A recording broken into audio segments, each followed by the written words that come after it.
Sectum Sempra. Yep, I don't have a wand, so I'm just gonna use my pen. Hey guys, what's up?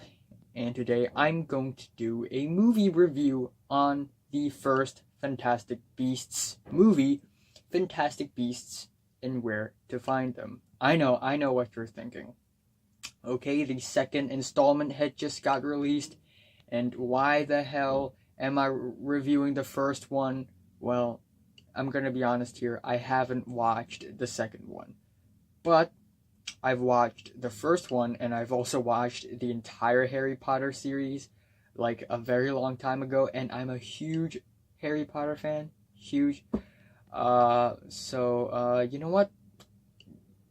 I'm gonna save my Harry Potter reviews for later, but for now, I'm gonna do a review on the first installment of the brand new Harry Potter spin-off movie, Fantastic Beasts and Where to Find Them. It's a long movie title. But yeah, again, I am a huge Harry Potter fan. I am not one of those diehards Potterhead nerds.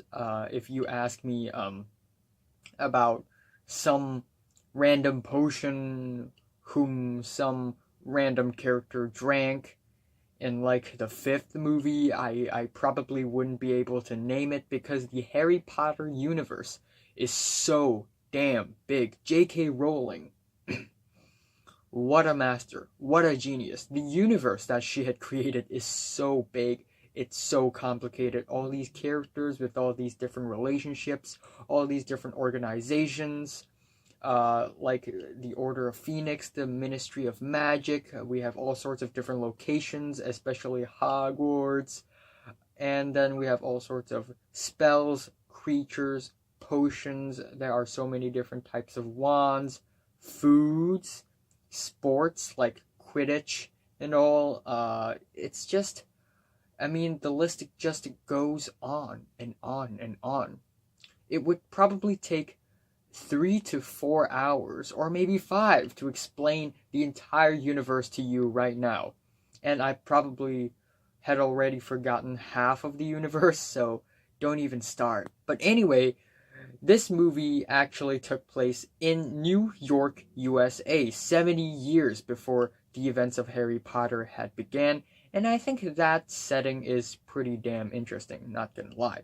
And the characters of this movie is pretty solid.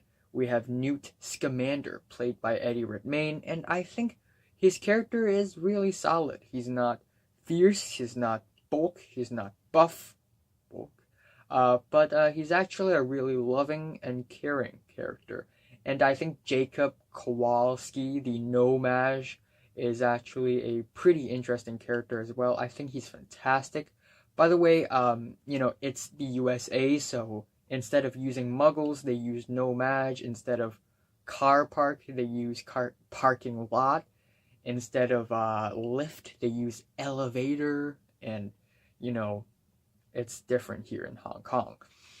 And the setting is pretty simple. So basically, Newt Scamander is a magizoologist who carries a lot of creatures in his suitcase. He goes to New York City, and then his creatures got escaped from the suitcase, and now he had to find them back. And then we also have a villain who sort of works in the Ministry of Magic, as I recall, and he is Graves, played by Colin Farrell. And I think, again, it's a pretty good character, not gonna lie. Not too disappointing for a spin-off movie. But I guess the greatest thing about the movie, the thing that I love the most, is the creatures. In the Harry Potter movies, the sequel, the things that I care about the most, outside of the characters and the events, the locations, it's the spells. Of course, we have the basic spells, Expelliarmus and Avacadabra. Avacadabra, everybody knows it. And of course, Expecto Patronum! Like, ever since that Dementor scene, I just put this spell into my mind, just in case a random Dementor shows up and attacks me on my way to school. but whatever. I'm not even a wizard. Um, yeah. But yeah, the creatures in this movie, they are pretty damn awesome. There are all sorts of different creatures. They are really cute. They are really lively. They are fun. And this movie makes me want to own one of those creatures because they're just so, ah. And I think this movie is also a really good movie as an independent movie. I mean, of course, with all the Harry Potter Easter eggs, this movie's pretty damn sweet and fruitful, you may even say. But it still works pretty well on its own, and I think it's a pretty redeemable quality. But after I talk about the things that I like about the movie, let's talk about the things that I don't quite enjoy about the movie. There are a few things. First of all, I think there are quite a number of cheesy moments in the movie. Now, I get it. Even in Harry Potter, especially the first two films, there there are a couple of cheesy moments because essentially they're just kids. But on the last two Harry Potter movies, it's just so dark and grim, and everybody's all sad and they're swearing and people are dying. It's just all of a sudden so mature.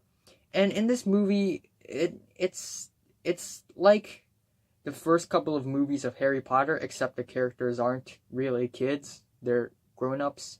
So it's, the cheesiness, the comedic moments, it's a little out of place. And I think the pacing is pretty messy as well. I mean, sometimes it gets really fast with these chopped up sequences and the fast editing parts, and then we have these very slow moments where the pace just slows down, especially the ending, which stretches to like 20 minutes. And I'm just gonna be honest here. I think the world that Fantastic Beasts take place in is not as interesting as the one in the Harry Potter movies. In the Harry Potter movies, it takes place mostly at Hogwarts. And, everything's just magical, but yet it has this strange, creepy, ominous, spooky vibe to it that's kind of dark almost, and that's what I really love about the universe of Harry Potter. And whenever we are shown the real world outside of the wizard world, it's actually a very fresh breath of air. But in this movie, while it could have been a very fresh breath of air for all the diehard Potter fans, the real world just turns out to be kind of drab, So therefore, it's not as mysterious or as spooky or as strange and eccentric as the Harry Potter world itself. Everything's just pretty normal, even though it takes place in the 1920s. I mean, it's still pretty normal. And the story, it's definitely not as ambitious or as complicated as the Harry Potter sequels. And once again, I mean, simple can be a great thing, but not in this case. I need something complicated. So, while I am not too, I guess, delighted with the results of this movie, I still enjoy it quite a bit. I think it's okay. It definitely needs some writing work, however. And I guess I shouldn't be underwhelmed by it all that much because, after all, it's just one movie out of the 5 movies that the Fantastic Beasts series is gonna have. So, you know what? I have movies to look forward to. 4 more movies. Actually, 3 more, because Crimes of Grindelwald.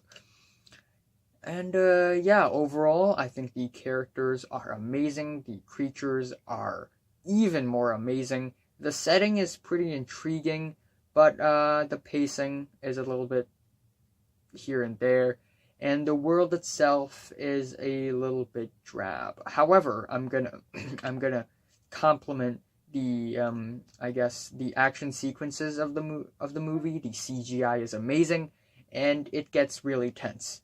And J.K. Rowling is still a great writer, but I guess this real world thing is just not her strong suit. So yeah, it's a little underwhelming, but still, it's okay. I'm saying Fantastic Beasts and Where to Find Them is meh. And I guess I'm giving it a 6 out of 10. Yeah. Don't get me wrong, I still enjoy it a little bit, a tad bit. So, have you watched Fantastic Beasts and Where to Find Them? From 1 to 10, how much did you rate it? Like if you like it, hate if you hate it, and subscribe if you want more.